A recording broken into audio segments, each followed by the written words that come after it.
Hello everyone! In this video, I'll guide you through how to fix a file not found 404 error when trying to download large game setup files. A 404 error usually means the file link is no longer available, where the server hosting it has removed it. First, refresh the page and double-check the link you clicked.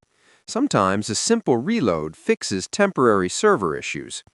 If the link still shows 404, it likely means the file has been deleted or moved. In that case, go back to the main download page and look for alternative mirrors or updated links provided by the uploader. Next, disable any aggressive ad blockers or browser extensions that might interfere with redirects.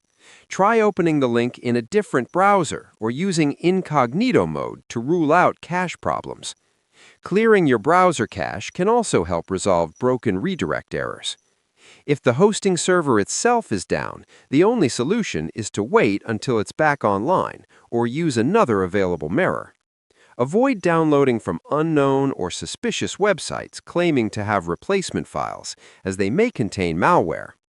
By verifying links, checking mirrors, clearing cache, and using trusted sources, you can safely resolve most 404 file not found errors during downloads. Subscribe the channel for more videos.